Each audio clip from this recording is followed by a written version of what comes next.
नमस्कार, जय भीम, जय संविधान। आइए आज संविधानमा के जैसे वीडियो में आप सभी का स्वागत है। आज हम बात करेंगे अनुच्छेद 16 की। उससे पहले अनुच्छेद 15 की एक टॉपिक। अनुच्छेद 15 उपखंड 5 अनुच्छेद 15 उपखंड 5 ये प्रावधान करता है, हमारा संविधान ये प्रावधान करता है शैक्षिक या सामाजिक रूप से, शैक्षिक जो शिक्षा में और जो समाज में भी पिछड़े हो, SC ST, अनुसूचित जात अनुसूचित जनजाति के प्रगति के लिए, उनके विकास के लिए सरकारी या गैर सरकारी शिक्षण संस्थाओं में, सरकारी या गैर सरकारी शिक्षण संस्थाओं में प्रवेश में आरक्षण का उपबंध अनुच्छेद 15 करता है। अनुच्छेद 15 उपखंड 5। अब आइए अनुच्छेद 16 बताते हैं। अनुच्छेद 16 एक महत्वपूर्ण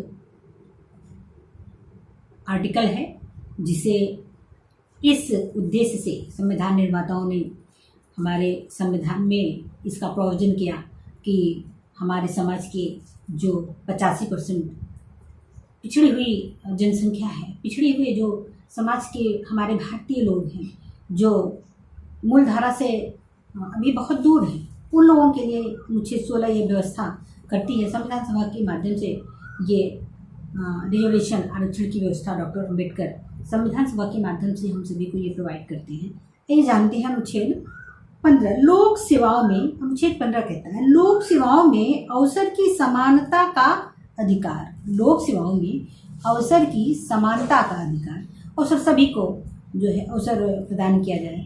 जैसे कि हमारे जो है देश के लिए हमारे जो स्थितियाँ हैं हमारे समाज की, उसमें अवसर की समानता का बहुत ही बड़ी आवश्यकता है और इसे हम सभी को पाने का प्रयास, ये लक्ष्य करना चाहिए।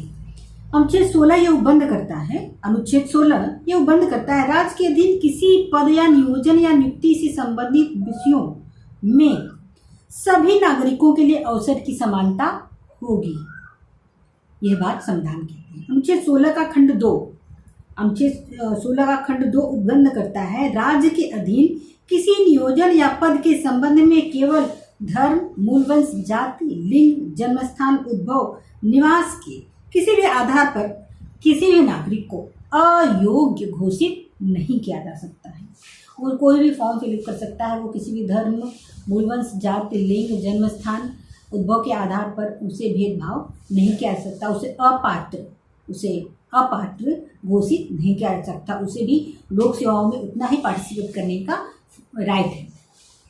अनुच्छेद 16 का उपखंड 3, अनुच्छेद 16 का उपखंड 3 कहता है संसद को यह शक्ति प्रदान करता है, यह उपखंड अनुच्छेद 16 का उपखंड 3 यह शक्ति प्रदान करता है कि वह विधि बनाकर सरकारी सेवाओं में नियुक्तियों के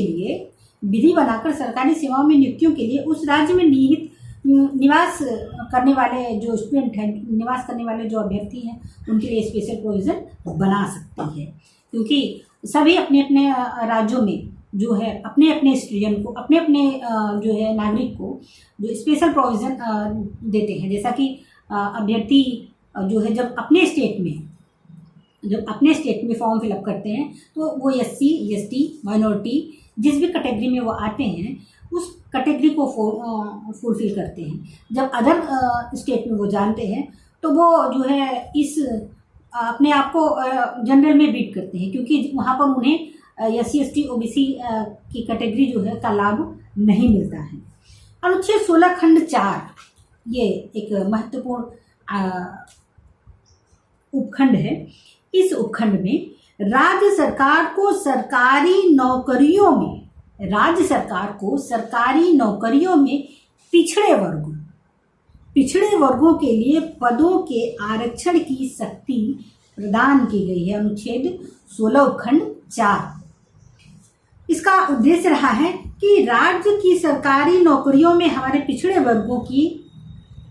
वर्ग का कितना प्रतिनिधित्व है, इसका जो है मूल्यांकन हमारी माननीय सरकार करे और ये उन लोगों को एक अच्छा स्टेटस उपलब्ध कराएं। इस एक अच्छे उद्देश्य से अनुच्छेद 16(4) का प्रोविजन किया गया। अनुच्छेद 16 खंड 4 ख खंड राज्य को उन रिक्तियों को जो 16(4) या खंड क के उपबंधों में बची हुई हैं, इन प्रक्रियाओं से गुजरते हुए जो रिक्तियां बच जाती हैं, उनको जो है सरकार, हमारी सरकारें जो खाली पड़ी सीटें हैं, उसको जो है जो वैकेंसियाँ खाली हैं उनको भरने की प्रोविज़न की बात यह अनुच्छेद करता है। अनुच्छेद 16 पर एक बहुत महत्वपूर्ण केस है, वो उसका टॉपिक है केवल साक्षात्कार के आधार पर किसी भी नियुक्ति को उचित नहीं माना है। माननीय उच्चतम न्यायालय ने इस बात को एक केस के माध्यम से हमें बताया है। उस केस को मैं आपको सुनाती हूँ। माननीय उच्चतम न्यायालय ने कहा, साक्षात्कार अभ्यर्थियों की योग्यता निर्धारण का एकमात्र कसौटी नहीं है। सिर्फ एकमात्र कसौटी साक्षात्कार के लिए नहीं है। माननीय न्यायालय ने अपने फैसलों में कहा, साक्षात्कार को हेराफेरी के दोष से बचाया नहीं जा सकता। साक्षात्कार इंटरव्यू को हेराफेरी के दोष से बचाया नहीं जा सकता। इसलिए सिर्फ साक्षात्कार के आधार पर नियुक्तियां उचित नहीं है। यद्यपि साक्षात्कार नियुक्ति में एक महत्वपूर्ण घटक है, किंतु इसमें कई त्रुटियां आ जाती हैं और गलतियां होने की संभावना रहती है, जिससे नियुक्ति अवैध हो जाती है। इस प्रकार स्पष्ट है, साक्षात्कार एक महत्वपूर्ण तत्व है, किंतु मार्गदर्शक तत्व नहीं है। वो एक महत्वपूर्ण तत्व है लेकिन मार्गदर्शक तत्व नहीं है, क्योंकि इस पर भरोसा करने से, सिर्फ साक्षात्कार पर भरोसा करने से प्रक्रिया की शुद्धता उसका उद्देश्य ही नष्ट हो जाता है। आइए आगे बढ़ते हैं। अनुच्छेद 16 में ही समान कार्य के लिए समान वेतन का प्रोविजन किया गया है। अनुच्छेद 16 में ही पद समाप्ति की ही बात की गई है। जैसे कुछ पदों को जो है सरकार अपने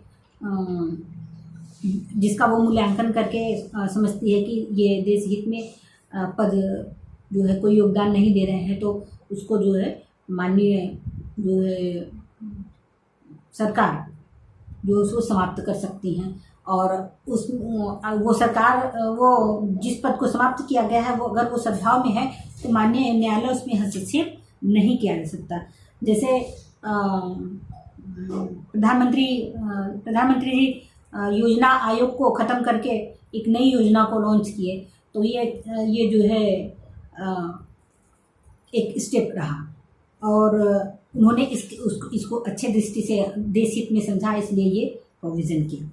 अनुच्छेद 16 में ही प्रावधान है अनुकंपा के आधार पर नौकरी की व्यवस्था, जो सभी लोग जानते होंगे। अनुकंपा के आधार पर जो है जिसको नौकरियां प्राप्त होती हैं, ये भी प्रोविज़न जो है अनुच्छेद 16 में संविधान प्रोवाइड कराता है।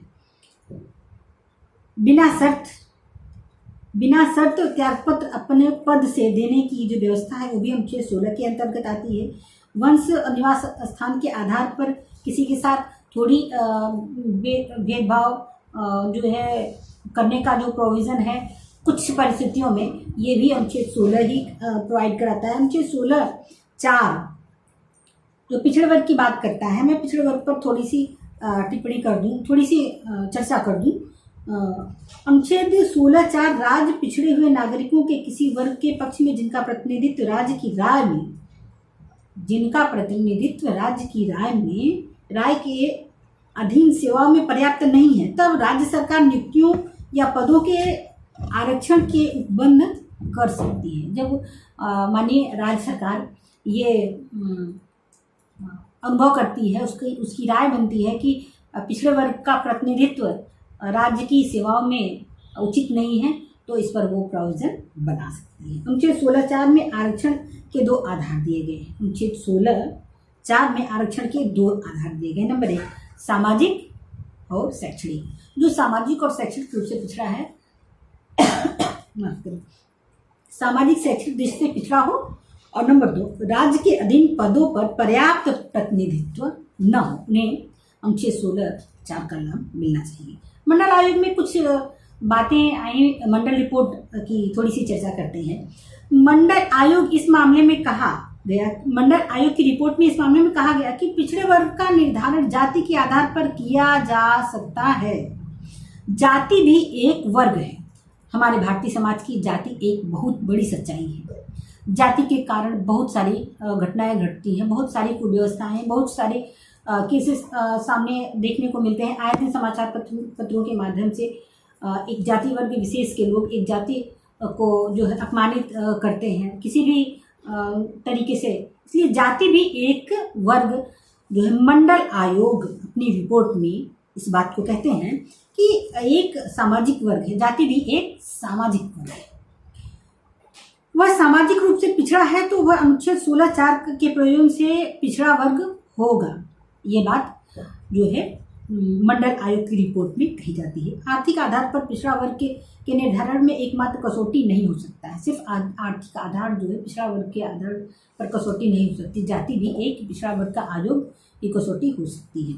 पिछड़े वर्गों को ये रही जो है मंडल आयोग की 2 महत्वपूर्ण बातें कि जाति भी एक सामाजिक वर्ग है और सिर्फ पिछड़ा वर्ग होना ही सिर्फ आर्थिक आधार पिछड़ा वर्ग के निर्धारण में एकमात्र कारण नहीं हो सकता है।